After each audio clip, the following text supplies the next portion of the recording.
मी मीरा, वय 30 वर्ष, लग्नाला 3 वर्ष झाली, पण माझ्या आयुष्यात खरंच कुठलं तरी हरवलंसं असं वाटतंय. अमित माझा नवरा बँकेत मॅनेजर आहे. सकाळी 9 वाजता ऑफिसला निघून जातो आणि रात्री 11 वाजता घरी येतो. बोलायला फक्त काम, प्रमोशन, EMI आणि भविष्य. माझ्याशी प्रेमाने बोलणं, माझ्या मनात काय चाललंय हे विचारणं, ते सगळं कधीच राहिलंच नाही.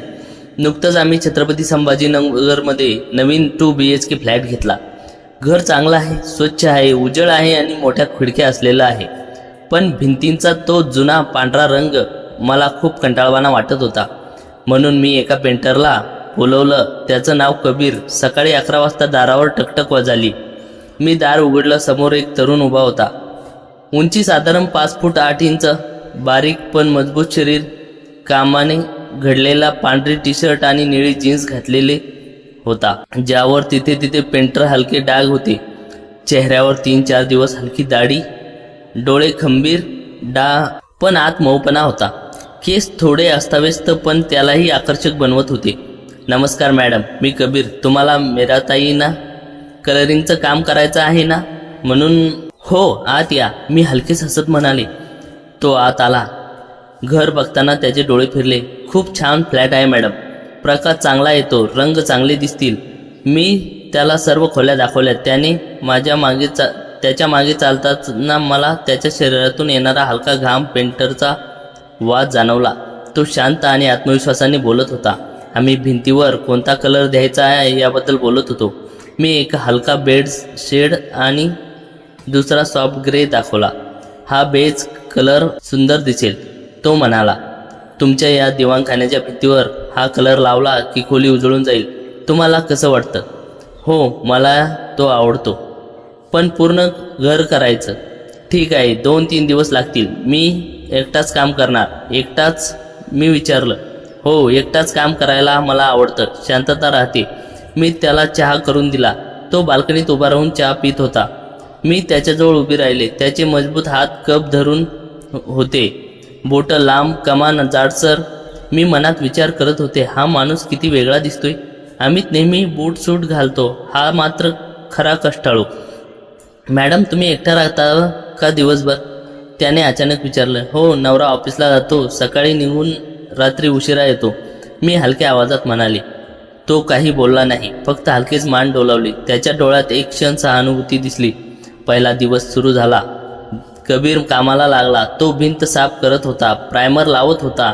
मी स्वयंपाकघरात काम करत होते, पण माझं लक्ष वारंवार त्याच्याकडे जात होतं.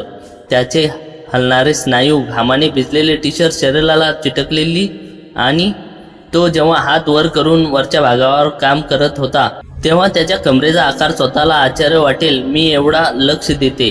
आकार मला स्वतःलाच आश्चर्य वाटले. मी एवढं लक्ष देते. दुपारी मी त्याच्यासाठी जेवण तयार केलं. 2 रोट्या, डाळ, भेंडीची भाजी आणि ताक. त्याला बोलावलं. तो जमिनीवर बसून जेवू लागला. इथे टेबलवर बसा ना, मी म्हणाले. नको मॅडम, असंच चालेल. मी त्याच्यासमोर बसले. आम्ही बोलत होतो. तो सांगत होता की तो मूळचा लातूरचा. छत्रपती संभाजीनगरला येऊन 4 वर्ष झाली. बायकोने 2 वर्षापूर्वी सोडून दिलं. मुलगा नाही, एकटाच राहतो. तुम्हाला एकटं वाटत नाही का? मी विचारलं. वाटतं, पण कामात गुंततो. तो हसला, पण हसण्यात दुःख होतं. मीही माझ्या आयुष्याबद्दल थोडं बोलले. अमित किती व्यस्त असतो, मला किती एकटं वाटतं. नवीन घर घेतल्यानंतरही आनंद वाटत नाहीये. तो ऐकत होता, खरोखर लक्ष देऊन ऐकत होता. अमित कधीच एवढं ऐकत नाही. जेवण झाल्यावर तो पुन्हा कामाला लागला. मी त्याला पाणी देत होते, अधूनमधून बोलत होते. संध्याकाळी 5 वाजता तो निघाला. उद्या सकाळी 9 वाजता येतो मॅडम. ठीक आहे, काळजी घ्या. दार बंद करताना मी भिंतीकडे पाहिलं. जिथे त्याचा हात फिरला होता त्या जागेकडे पाहता मला अचानक स्पर्श जाणवला. जणू मी स्वतःलाच विचारलं, मीरा, हे काय होतंय? तू लग्न झालेली आहेस, फक्त पेंटर आहे तो. पण मनात एक गोड अस्वस्थता निर्माण झाली होती. त्याचे डोळे, त्याची हसण्याची पद्धत, त्याचा खोल आवाज, हे सगळं मला वारंवार आठवत होतं. मी अमितची वाट बघत बसले, पण आज माझ्या मनात अमित नव्हता. रात्री अमित आला तेव्हा मी नेहमीप्रमाणे हसले. जेवण वाढलं, पण मनात मात्र कबीरचं चित्र होतं. त्याने फक्त 1 दिवस काम केलं होतं, पण माझ्या एकटेपणाला स्पर्श केला होता. मी विचार करत होते, उद्या तो पुन्हा येणार आहे आणि मला त्याचं कुतूहल का वाटतंय. दुसरा दिवस उजाडला. सकाळी 9 वाजता दारावर टकटक झाली. मी दार उघडलं. कबीर आज थोडा वेगळा दिसत होता. केस नीट विंचरलेले, टी शर्ट स्वच्छ. त्याने मला पाहताच हलकेच नमस्कार मीराताई, आज आधी चहा घ्या मग काम सुरू करा, मी म्हणाले. तो आत आला आणि त्याने काम सुरू केलं. मी त्याला मदत करायला गेले. एक उंच भिंत रंग लावताना त्याला रोलर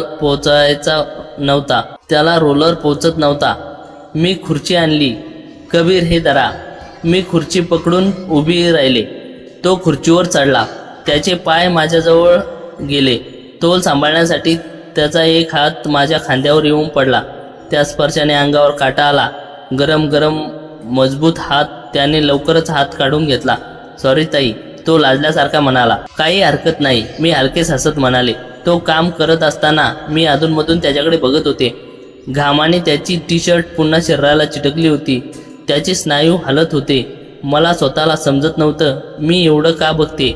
मी लग्न झालेली स्त्री आहे, पण अमित कधी असा घाम गाळून मेहनत करताना दिसला नव्हता. दुपारी मी जेवण तयार केलं. आज मी विशेष बेत केला होता. चिकन करी, रोटी, सॅलड. त्याला बोलवलं. बसा ना टेबलवर आज, मी आग्रह केला. तो थोडा संकोच करत बसला. आम्ही एकमेकासमोर बसलो. खाण्याबरोबरच बोलणं सुरू झालं. कबीर, तुमची बायको का गेली, मी हळूच विचारलं. तो क्षणभर शांत राहिला. मग म्हणाला, तिला शहरात राहायचं होतं. मी कष्ट करणारा पेंटर, तिला माझी मेहनत पुरली नाही. 2 वर्ष झाली. एकदा फोन आला होता, मग कधीच नाही. त्याच्या आवाजात दुःख होतं. मी त्याच्या हातावर हात ठेवला. फक्त सहानुभूती म्हणून. मला वाईट वाटत होतं. तुम्ही एकटे राहता. काम करतो, रात्री थकून झोपतो, पण कधी कधी रात्र जाग येते. मग विचार येतो, माझ्या आयुष्यात खरं प्रेम कधी येणार. त्याने माझ्याकडे पाहिलं. त्याचे डोळे थेट माझ्या डोळ्यात. मी नजर हटवू शकले नाही. त्या क्षणी माझ्या मनात एक हलकी लहर उठली. मी अमितशी बोलताना कधीही एवढा खोल संवाद केला नव्हता. जेवण झाल्यावर तो म्हणाला, मीराताई, तुम्ही खूप चांगले आहात. तुमचा नवरा भाग्यवान आहे. मी हसले, पण मनात विचार आला, भाग्यवान? तो तर मला वेळच देत नाही. दुपारच्या वेळेस पाऊस पडला. कबीर ओला होऊन काम करत होता. मी टॉवेल आणून दिला. अंग पुसा, नाहीतर सर्दी होईल. तो टॉवेल घेताना आमचे हात एकमेकांना स्पर्शले. यावेळी त्याने हात काढला नाही. काही सेकंद आम्ही एकमेकांकडे पाहत राहिलो. माझे हृदय जोरजोरदार धडधडत होते. त्याचे ओले केस, ओले ओठ आणि त्याच्या डोळ्यातलं आकर्षण. मला विचित्र ओढ वाटली. तुम्ही एकटं वाटत असेल ना, तो हळू आवाजात म्हणाला. आज तो पहिल्यांदा तुम्ही ऐवजी जवळच वाटला. खूप वाटतं कबीर. नवीन घर घेतलं, पण एकटेपणा नाही गेला. तो जवळ आला. फक्त 1 फूट अंतर होतं. त्याने हात पुढे केला, पण स्पर्श केला नाही. फक्त हवेत ठेवला. मी आहे ना. या काही दिवसात तरी त्याचे शब्द इतके साधे पण मनाला स्पर्श करणारे होते. मी फक्त मान डोलावली. संध्याकाळी काम संपून तो निघाला तेव्हा म्हणाला, उद्या शेवटचा दिवस असेल बहुतेक. मला अचानक उदासी वाटली. उद्या एवढ्यात संपणार? हो, पण मी येत राहीन काम बघायला. तो हसला. रात्री अमित आला. मी नेहमीप्रमाणे जेवण वाढलं. तो TV बघत बसला. मी त्याच्याशी बोलायचा प्रयत्न केला, पण त्याचं उत्तर एका शब्दात असायचं. माझ्या मनात मात्र कबीर होता. त्याचे शब्द, त्याचा स्पर्श, त्याची मेहनत, त्याचं ऐकणं सगळं वारंवार आठवत होतं. मी झोपताना विचार करत होते, हे काय होतंय मीरा, तू काय करतेस? पण मनात एक गोड भावना निर्माण झाली होती. हळूहळू जणू एखाद्या फुलपाखरासारखी उमलत होती. मी स्वतःला सांगत होते, फक्त भावना आहेत, काही चुकीचं नाही. 3ऱ्या दिवशी सकाळी तो आला तेव्हा माझ्या चेहऱ्यावर हसू होतं. मी त्याला चहा देताना मुद्दाम जास्त वेळ थांबले. आम्ही खूप बोललो. त्याने मला त्याच्या स्वप्नाबद्दल सांगितलं. एक छोटीशी पेंटिंग कंपनी काढायची, स्वतःचा व्यवसाय. मीही माझ्या इच्छा सांगितल्या. तो मग काम करत असताना मी त्याच्या मागे उभी राहून हलणारे हात बघत होते. मला त्याच्याबद्दल आदर वाटू लागला. त्याच्या आदराबरोबर एक गोड, हळूहळू वाढणारं आकर्षण. 4था दिवस उजाडला. सकाळी कबीर आला. आज त्याच्या चेहऱ्यावर एक वेगळी शुद्धता होती. काम जवळजवळ संपत आलं होतं. घर आता खूप सुंदर दिसत होतं. हलका बेज रंग भिंतींना एक नवी ऊब देत होता. पण माझ्या मनात विचित्र खळबळ उडाली होती. उद्या तो येणार नाही हा विचार येताच मला अस्वस्थ वाटत होतं. नमस्कार मीरा, तो आत येत म्हणाला. आज त्याने ताई न म्हणता सरळ मीरा म्हटलं. मी हलकेच हसले. चहा घ्यायचा? हो, तुझ्या हातचा चहा खूप आवडतो. आम्ही बाल्कनीत बसलो. पावसानंतरची हवा गार होती. तो चहा पित असताना मी त्याच्याकडे एकटक बघत होते. त्याचे डोळे थकलेले दिसत होते. कबीर, काय झालं? उदास दिसताय? मी हळूच विचारलं. तो शांतपणे म्हणाला, उद्या काम संपेल, मग मी येणार नाही. तुला एकटं वाटेल की नाही याचा विचार करतोय. माझ्या मनात एक दुःखी भावना उठली. मी त्याच्या हातावर हात ठेवला. यावेळी मी हात काढला नाही. तोही आपला हात माझ्या हातात घट्ट धरून बसला. मला तेच वाटतंय. या 4 दिवसात मला खूप छान वाटलं. तू ऐकतोस, बोलतोस, समजून घेतोस. अमित कधी एवढं करत नाही. तो माझ्याकडे वळला. त्याने डोळे थेट डोळ्यात खोलवर शिरले. मीरा, तू खूप छान व्यक्ती आहेस आणि मीही. पण तुझ्यासमोर बसल्यावर मला वाटतं जणू माझ्या आयुष्यातलं दुःख कमी होतंय. आम्ही बराच वेळ बोललो.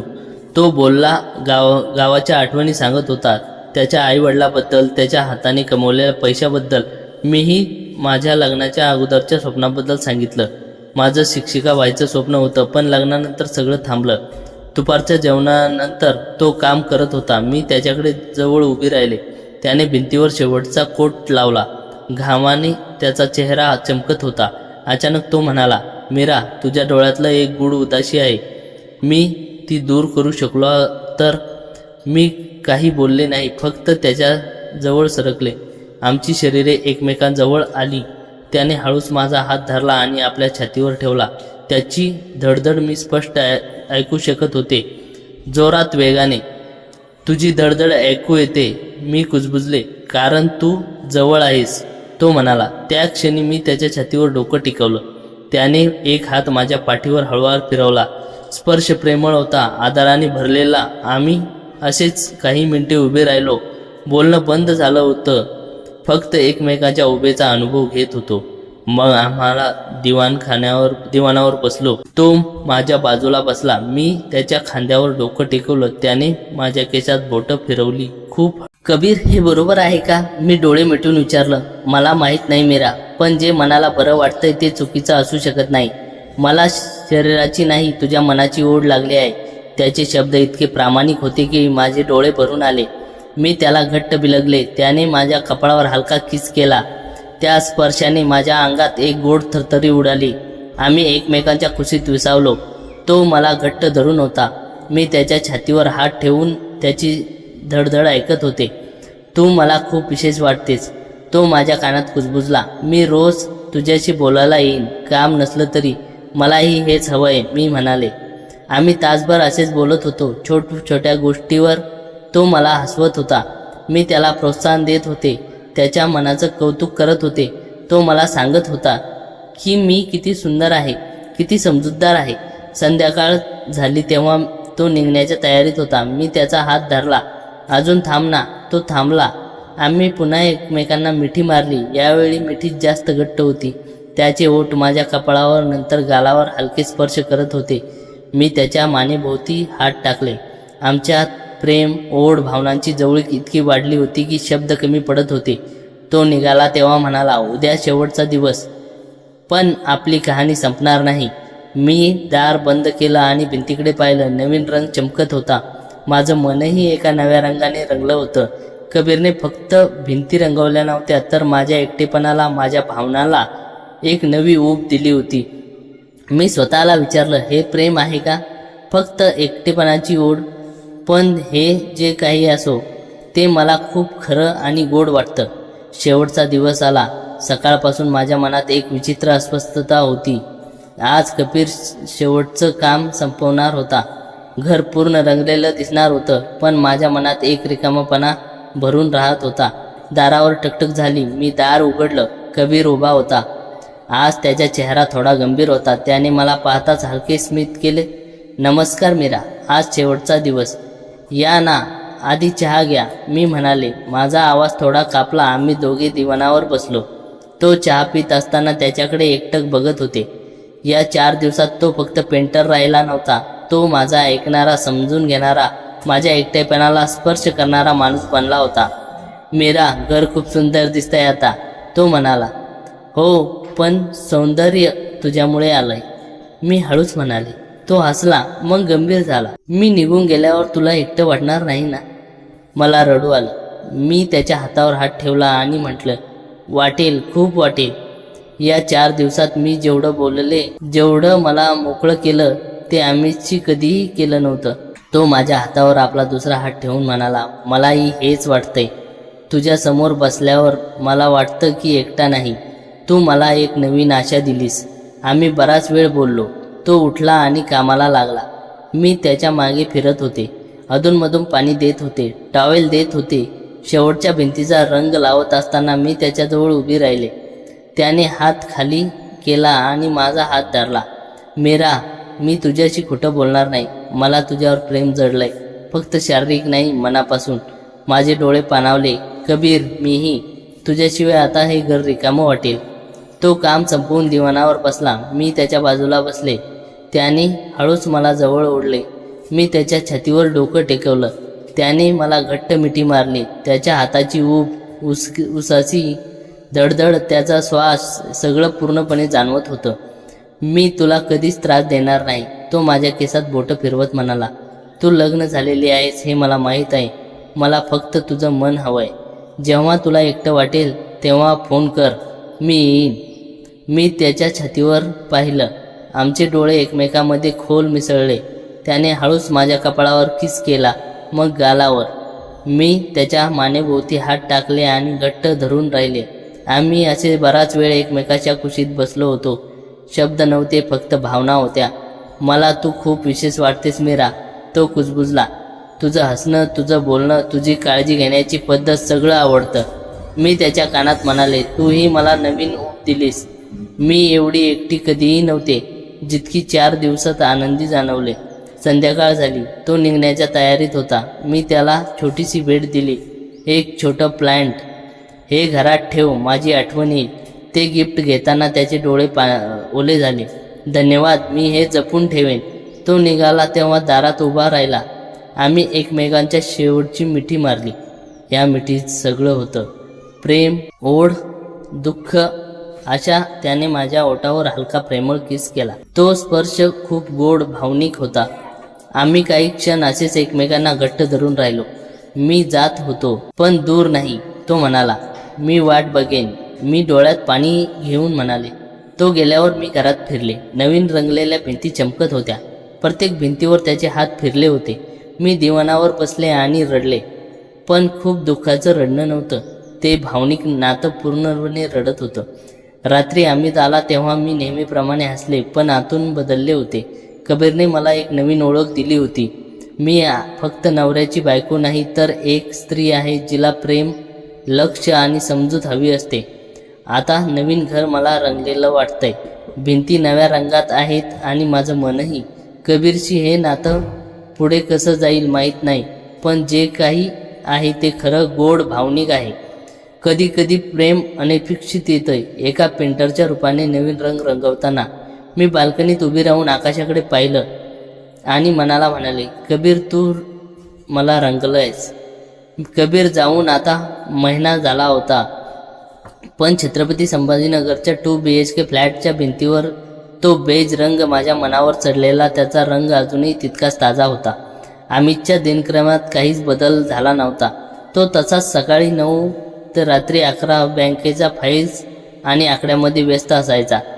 पण आता मला त्याचं फारसं कौतुक किंवा दुःख वाटेनासं झालं होतं, कारण माझ्या रिकाम्या वेळेत आता कबीर आठवणीची सोबत होती. दिवसातून एकदा तरी कबीरचा फोन यायचा. आम्ही तासनतास बोलायचो. तो मला त्याच्या नवीन कामाबद्दल सांगायचा आणि मी त्याला घरातल्या छोट्या छोट्या गोष्टी. आम्ही एकमेकांना प्रत्यक्ष भेटत नव्हतो, पण फोनवरचे संवाद माझ्या जगण्याची ऊर्जेचे मुख्य स्रोत बनले होते. एक दिवस दुपारी अचानक जोरात पाऊस सुरू झाला. विजा कडकडत होत्या आणि गार वारा सुटला होता. मला कबीर सोबत त्या दुसऱ्या दिवसाची आठवण झाली. तेव्हा तो पावसात ओला झाला होता. मनात एक अनावर ओढ निर्माण झाली. मी कबीरला फोन लावला. हॅलो मीरा.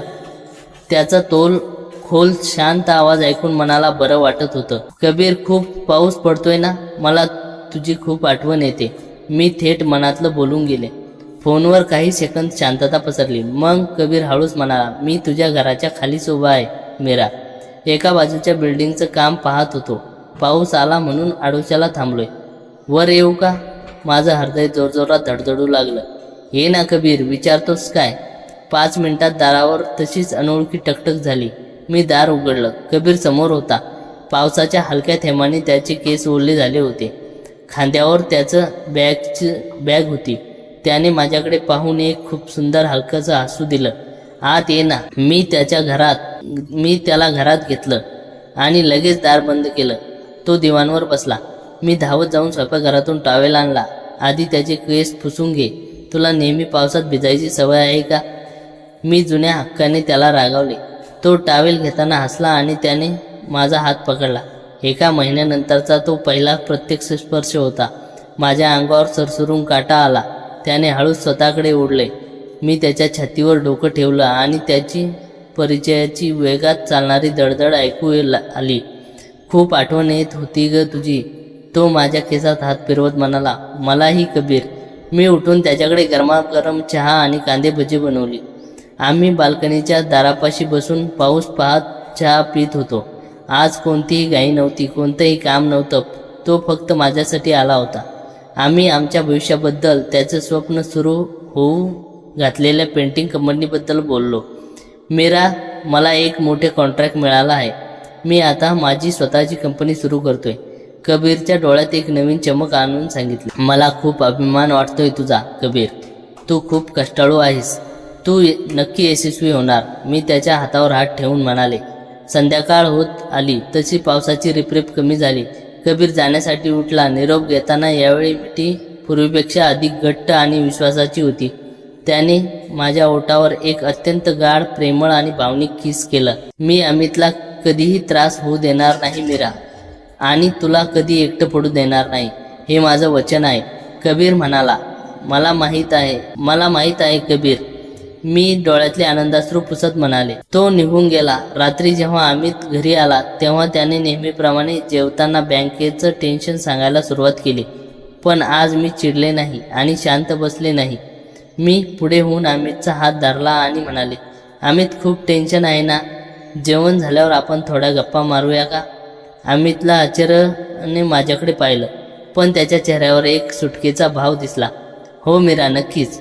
मला समजलं होतं कबीरने माझ्या मनाला जी ऊब दिली होती, त्यामुळे मी आता अमितच्या भावनाही समजून घेण्यास सक्षम झाले होते. कबीर माझ्या आयुष्यात फक्त पेंटर म्हणून आला नव्हता, तर त्याने माझ्या कोमेजलेल्या मनाला प्रेमाची अशा रंगाने रंगवलं होतं ज्याने माझं संपूर्ण आयुष्य सुंदर आणि संतुलित करून टाकलं होतं. हे नातं जगाच्या नजरेत कदाचित वेगळं असेल, पण माझ्या आणि कबीरच्या मनासाठी ते अत्यंत पवित्र आणि सुंदर होतं.